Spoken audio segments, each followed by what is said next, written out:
Widowhood and hidden inheritance. After my husband passed away, the silence in our home was deafening, yet it was the kind of silence that demanded strength rather than grief. I remember the day I sat alone at the kitchen table, the late afternoon sun casting long shadows on the tiled floor, papers spread out in front of me, bank statements, official letters, my husband's last will and testament. It's odd how the world expects a widow to fall apart, but in that moment, something inside me crystallized. A quiet resolve. My husband and I had been together for almost 4 decades, sharing joys, trials, and an unspoken understanding that some matters were best kept between the two of us. One of those matters was the extent of our financial security. Many years ago, on a spontaneous trip to Spain, we fell in love with a small coastal village, its cobbled streets and ocean breeze etching themselves into our memories. It was there that my husband quietly invested in a second home, a place he called our sanctuary. Only we knew about it. Over time, he made sure the property and a separate pension plan were secured in my name, an act of love he never announced to anyone else, not even our son. The rationale was simple. Life is unpredictable, and security comes from having options others cannot take away. As the funeral arrangements faded into memory, visitors grew fewer, and my son, the only child we'd had, began to step in. He was always ambitious, the sort who loved to take charge, and I could sense his intentions shifting now that he viewed himself as the family's new protector, or perhaps its new master. I let him believe what he wanted. In conversations with relatives and friends, I deliberately avoided any mention of the Spanish house or the pension payments that had already started arriving in my account. The main house, the one filled with a lifetime of memories, was all anyone assumed I had left. Every condolence call, every polite question about how I would manage, made me more certain that my silence was the wisest gift my husband had ever given me. I developed the art of saying little, smiling softly, letting others assume I was vulnerable, even helpless. Deep inside, though, I felt an unexpected surge of empowerment, a secret shield built from the love and foresight of a man who knew me better than anyone.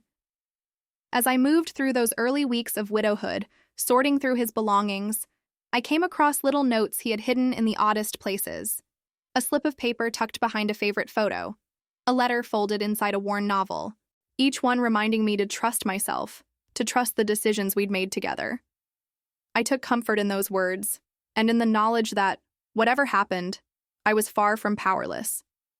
I could already sense the winds of change, my son's restless energy, his questions about my future, the unspoken calculations behind his eyes. But I kept my own counsel. I would not be swept aside, nor would I allow grief to cloud the strategic thinking my husband and I had always shared. I felt the weight of secrecy, but it was a protective weight, one that insulated me from the gathering storm. The world thought I was alone, but I was not. I was merely waiting quietly for the game to reveal its next move. My son, Mark, was never the same after his father passed, but not in the way you might expect. Instead of retreating into grief, he seemed invigorated by a new sense of purpose. A purpose that, at first, I naively hoped was rooted in caring for me and honoring his father's memory. But in the quiet of our home, his visits took on a new rhythm, one filled with questions and subtle assessments. He would sit across from me at the table, his phone buzzing constantly, always in a hurry, and between the small talk he'd ask about the house, the bills, whether I'd thought about downsizing. He was gentle at first, offering suggestions under the guise of concern. "You must be lonely here, Mom. This place is too big for you now." I heard the unspoken message. This house is wasted on someone like you. I knew Mark's ambitions well. As a child, he'd always needed to win, to be seen as the smartest in the room, and as an adult, he was no different. Only now his competitive streak was laced with a certain impatience, as if waiting for the next chapter to start and for me to play the role he had in mind. I responded with vague smiles, careful not to reveal the calculations happening behind my own eyes. He never asked about my finances directly, but I caught the way he looked around the house, appraising, as if measuring it for sale. I began to sense a subtle distance growing between us. a wedge driven not by loss, but by opportunity. He started talking about his own family, my daughter-in-law and 2 grandchildren, and how they could use a bigger place, closer to good schools, a garden for the kids. He spoke as if the future of my home was already settled, as if my role in it was just a matter of time. Sometimes, when he thought I wasn't listening, I'd catch him on the phone with his wife, his voice hushed but animated, mentioning her place and timing things right. I let him believe I was oblivious, and in those moments, I felt the isolation that comes not from losing a partner, but from watching your own child's heart shift from love to calculation. The small kindnesses grew transactional, a quick grocery run, a check-in phone call, each one tinged with the underlying current of, what will she do next? In family gatherings, I noticed the way he positioned himself, almost as a decision-maker, fielding questions and giving updates about me as if I were a dependent in his care. The power dynamic was shifting, subtly but unmistakably. I was no longer the matriarch but a perceived liability, an obstacle to be managed rather than a parent to be cherished. I wondered sometimes if this was how it always went, children waiting for the moment to inherit, to rearrange, to claim. Yet I refused to let bitterness consume me. Instead, I watched, listened, and reminded myself that knowledge is power. The more Mark pushed, the more I withdrew into my silence, protecting the truth about my situation and the secret sanctuary waiting for me far away. I let him play the part he had cast for himself, all the while knowing the real script was hidden safely in my own hands, its final act yet to come. The weeks passed, and with each visit, Mark's veneer of concern grew thinner, replaced by a barely concealed urgency that made his intentions increasingly clear.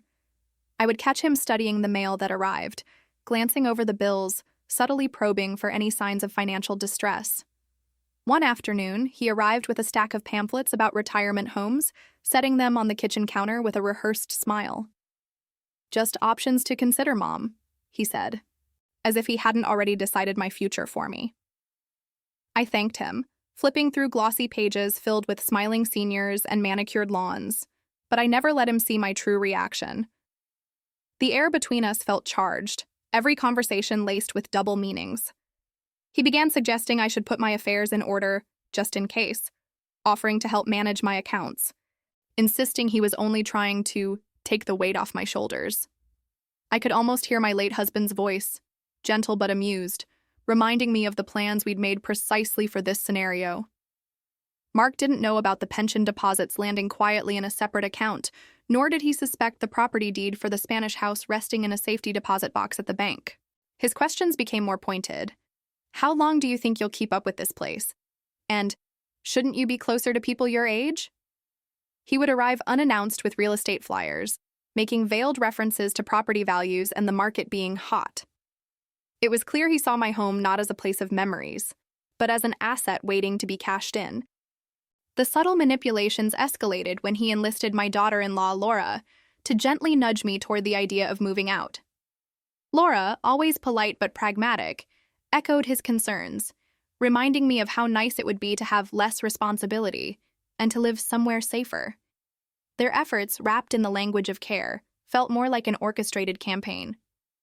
I started receiving calls from local realtors, all somehow just checking in or offering free appraisals, and it didn't take long to realize Mark had arranged them. I maintained my composure, declining politely, never revealing the flicker of anger their pressure ignited inside me. I felt a tightening in my chest, not from fear, but from a growing sense of injustice. My son, the boy I had raised to be independent and resilient, was now positioning himself as my savior only to satisfy his own ambition. He assumed I was naive, that widowhood had left me vulnerable and easily guided. He didn't realize that every visit, every pamphlet, every gentle push only steeled my resolve to keep my secrets safe. I spent evenings revisiting the documents my husband had left me, reviewing the details of the pension and the property, ensuring everything was in order. There were moments when loneliness threatened to creep in, but the knowledge of what I possessed and what I was protecting brought me comfort. I began to prepare quietly, making mental checklists, researching flights to Spain, and reconnecting with the local caretaker who watched over our second home. Mark's persistence only served to make my decision clearer. I would not be forced from my life on someone else's timetable, and I would not give up the legacy my husband intended for me. I watched the facade of family support morph into the reality of calculated self-interest, and I knew the day would come when he would make his move. When that day arrived, I would be ready, armed with more than he could possibly imagine, and with a dignity no one could sell or steal from me. The day of the first true betrayal arrived like a slow-rolling storm, foreshadowed by weeks of tension and small, uneasy silences. I had begun to notice changes in the house.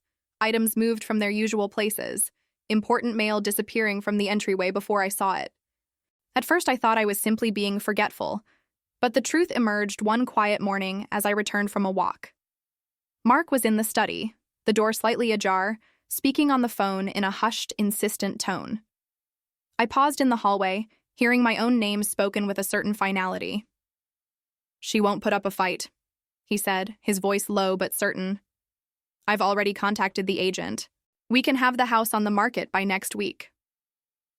My breath caught, and for a moment I considered confronting him right then. But something stopped me. Pride, or perhaps the need to see just how far he was willing to go. Later that day, a letter addressed to me but opened and hastily resealed appeared on my desk. It was a formal notice from a real estate agency confirming a preliminary valuation appointment for my home, already scheduled at Mark's instruction. The message was clear. He was acting without my consent, making decisions behind my back as if I were an obstacle, not a person. That night, as I lay awake, I replayed our last real conversation, searching for the moment when my son had stopped seeing me as his mother and started viewing me as a hurdle to his own ambitions.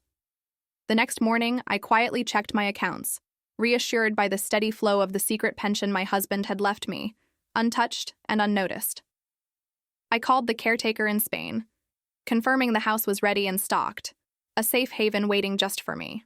The humiliation was sharper than I expected, not just because my own son had underestimated me, but because he assumed I was powerless, unable to read between the lines of his hurried conversations and clumsy schemes. The betrayal stung, yet it fueled a growing determination within me. I started packing my most precious belongings, photos, letters, keepsakes, slipping them into luggage that would soon accompany me far from the reach of Mark's ambitions. I told no one. Each day, Mark's actions became bolder. He set up appointments without asking, had contractors come for inspections, and even began to move some of my things into boxes without my permission, always explaining that it was just in case. His confidence grew with every step he took, but so did my resolve. I caught Laura on the phone one evening, telling a friend how the transition will be so much easier now that the house is nearly ready. They spoke as if my life was a chessboard, and I was just a pawn to be moved aside. The injustice of it all weighed heavily on me, but I refused to show it. I played along, letting them believe their plan was working, all the while preparing for the moment when I would reveal the truth they never bothered to ask about. The hardest part was not the betrayal itself, but the realization that those closest to us can become strangers when blinded by self-interest. Yet in that realization, I found clarity. I was not a victim. I was a woman with choices, and I intended to make them count. I would let Mark finish his game, never suspecting that I held the winning hand all along. The moment of confrontation came without warning, a text message delivered late in the evening, its brevity as cutting as any spoken word. "Start packing, the house has been sold." That was it. No explanation, no apology, just the cold efficiency of a transaction completed behind my back. For a moment, I stared at the message, a familiar ache tightening in my chest. Not out of fear, but out of sheer disbelief at my son's audacity.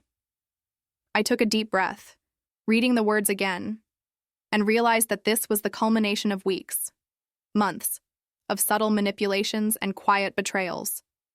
He had crossed the line, convinced I would accept his decision and leave without resistance. In the hours that followed, Mark sent a flurry of follow-up messages, each one more patronizing than the last. "It's for the best, Mom. You'll be happier somewhere smaller, and, don't worry, I'll help you with everything." His tone, always so measured in person, was now openly dismissive, as if he were speaking to a child who could not be trusted with her own life. I didn't reply. Instead, I sat alone in the living room, surrounded by the familiar warmth of a house that had sheltered my marriage, my motherhood, my entire adult life. There was anger, yes, and a bitter wave of sadness that threatened to engulf me. But above all, there was a steely calm growing within. I realized, in that quiet, how deeply Mark had underestimated me, not just as a mother, but as a person with agency, with secrets, with the power to choose my own fate. The next morning, he arrived unannounced, letting himself in with the spare key as if the house already belonged to him. He wore the expression of a man expecting gratitude for a hard but necessary act. He spoke quickly, outlining the schedule for movers, suggesting we look at brochures for retirement communities. "We'll make this as painless as possible, Mom," he said, his eyes darting away from mine. I nodded, playing along, letting him think I was resigned to my fate. The humiliation burned, but I said nothing, only asking for a few days to get my things in order. He agreed, clearly relieved that I was not putting up a fight. Little did he know that every moment he gave me was a gift, time to finalize my own escape, to ensure every detail of my departure was perfectly in place. As soon as he left, I packed the last of my keepsakes, made arrangements with my lawyer to transfer what was left of my accounts, and booked my flight to Spain.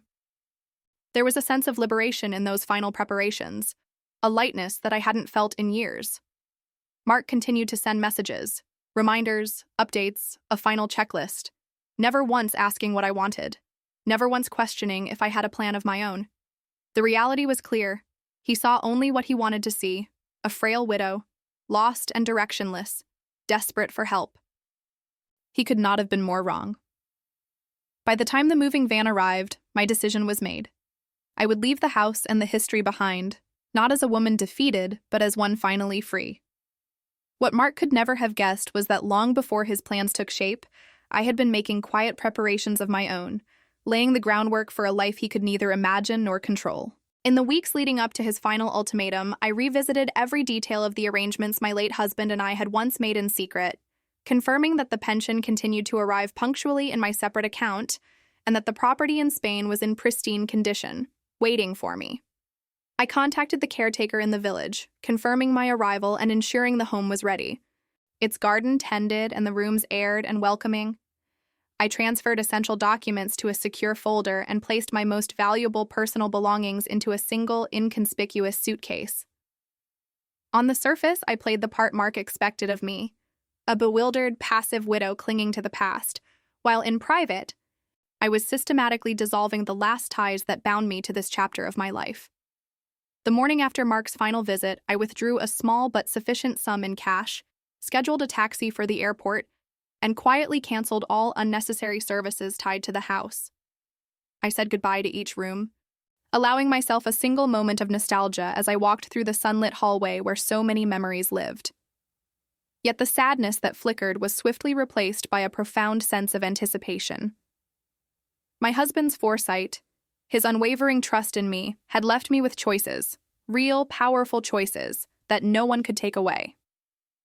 I drafted a brief note for Mark, simple and unadorned, explaining only that I was leaving for an extended trip and would not require his assistance. I left it on the kitchen table, beside a set of keys, along with the number for my lawyer should he need to contact me regarding any further matters. There was no need for confrontation, no dramatic scene. I wanted him to discover my departure quietly, to feel the silence he had mistaken for helplessness become the evidence of my strength.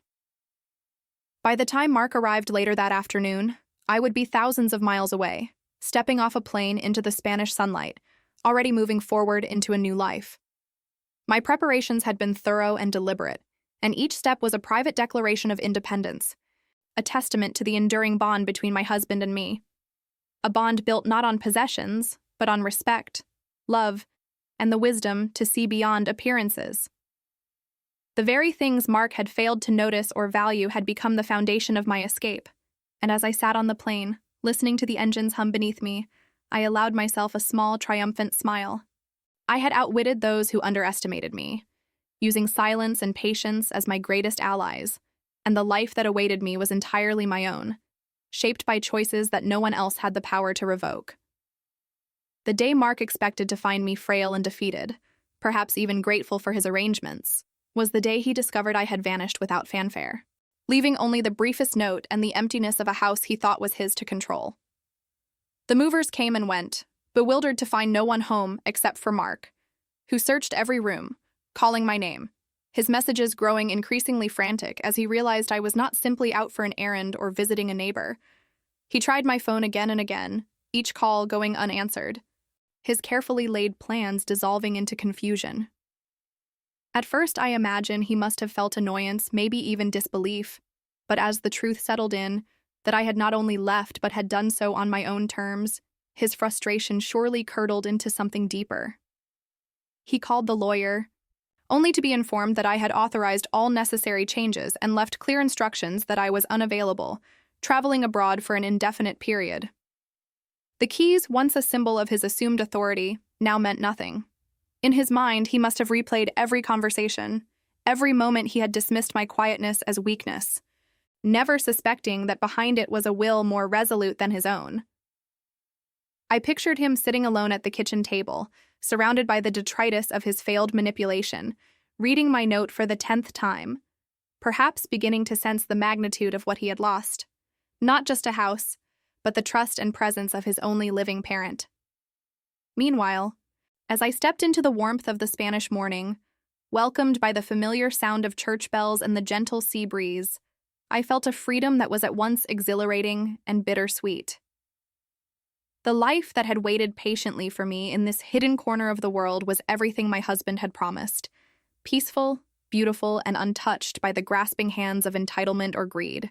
I spent my first days in Spain exploring the village anew, introducing myself to neighbors who remembered us fondly, rediscovering favorite cafes and walking along sun-dappled lanes, feeling the years of tension and disappointment fall away with every step. Mark's messages dwindled from urgent to apologetic, and finally to silent acceptance. He sent one final text, "I hope you're happy, Mom," but by then, his words no longer held any power over me. I had chosen the quiet dignity of my own path, revealing my independence not through confrontation, but through action. My absence was the only statement I needed to make, and its impact was far greater than any argument or angry farewell. In leaving, I had taken back not just my life, but the respect and agency that were rightfully mine, and as I watched the sun set over the Mediterranean, I knew I would never again allow anyone to write my story for me. In the days that followed my departure, I could only imagine the shock and regret that must have rippled through Mark's world as he realized the full extent of what he had lost. The first calls from the real estate agents went unanswered, then returned with a curt explanation that the house would not, after all, be available for sale, not until all the proper paperwork had been finalized, and certainly not with me there to be pressured or manipulated. My lawyer, following my instructions, handled each inquiry with professional detachment, refusing to divulge any details about my whereabouts or future intentions. Mark, who had always prided himself on his ability to read people and plan several moves ahead, now found himself completely outmaneuvered, his certainty replaced with a gnawing uncertainty he could not shake. I heard from a distant cousin that Mark had begun reaching out to other relatives, spinning stories of my sudden departure, trying to save face, but it was clear from the tone of their messages that sympathy was in short supply. Family members who once saw him as the dutiful son began to question his motives, wondering aloud what could have driven me so far away with so little warning. His wife, Laura, sent me a carefully worded email, expressing both concern and a veiled hope that I would reconsider, but I knew better than to respond.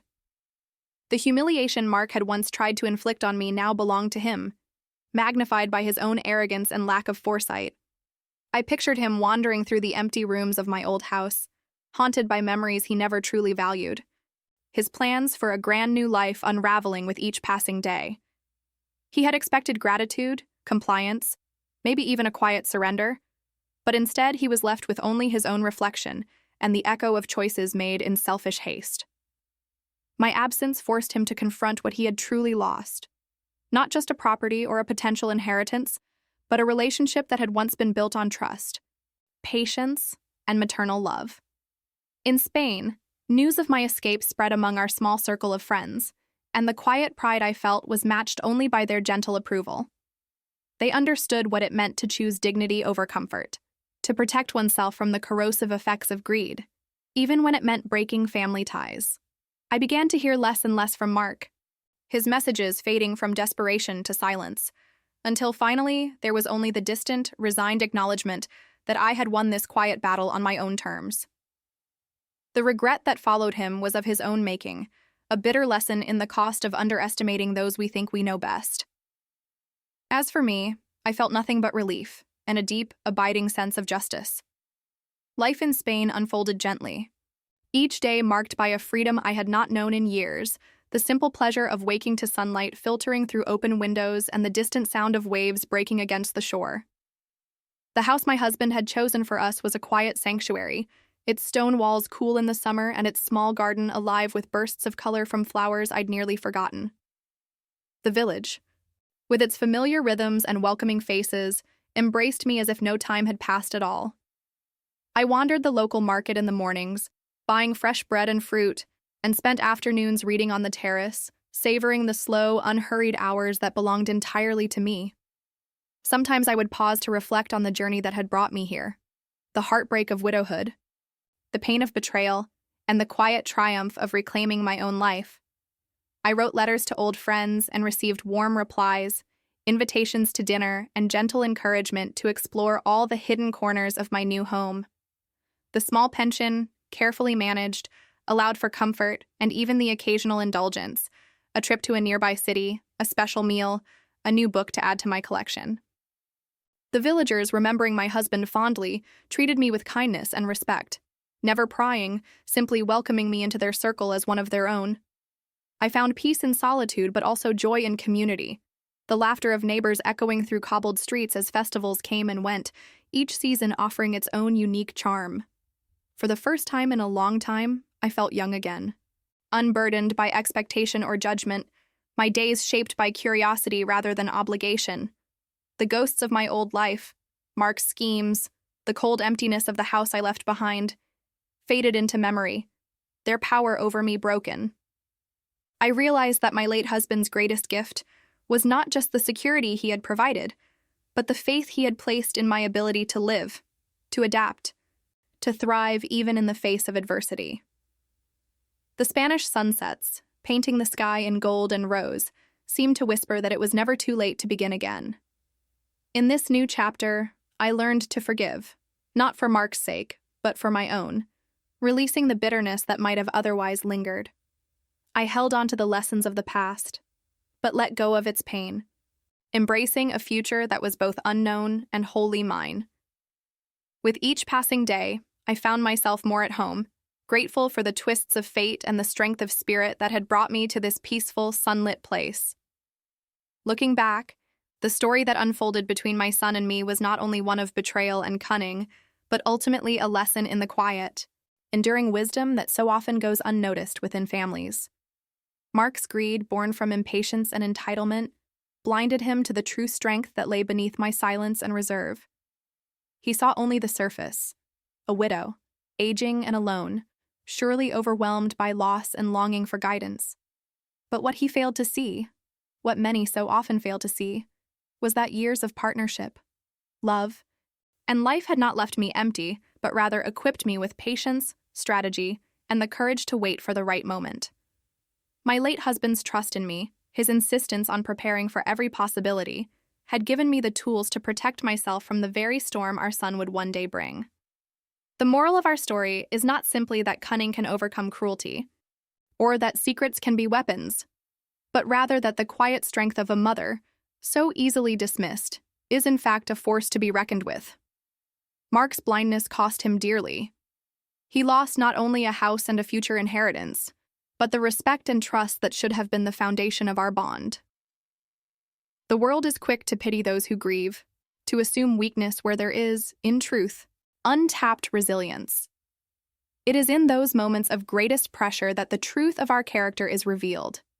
I learned to forgive Mark, not out of obligation, but out of compassion for his own limitations, recognizing that those who rely only on power and manipulation are often the weakest of all. The peace I found in Spain was not just the absence of conflict, but the presence of dignity, the freedom to live without fear, and the satisfaction of knowing I had reclaimed my story. As I watch the sun set over my garden, the sea shimmering in the distance, I am filled with gratitude for the love that prepared me, the wisdom that guided me, and the second chance that waited, patiently, until I was ready to claim it. The lesson I leave behind is simple and timeless. Never underestimate a mother's wisdom, for it is often in the quietest hearts that the fiercest strength resides. My son learned that lesson too late, but I hope that others, hearing my story, will remember to look deeper, to value the hidden reserves of courage in those they love, and to treat every chapter of life as an opportunity for both renewal and respect. My journey is proof that justice need not be loud to be profound, and that sometimes the sweetest revenge is simply living well on your own terms.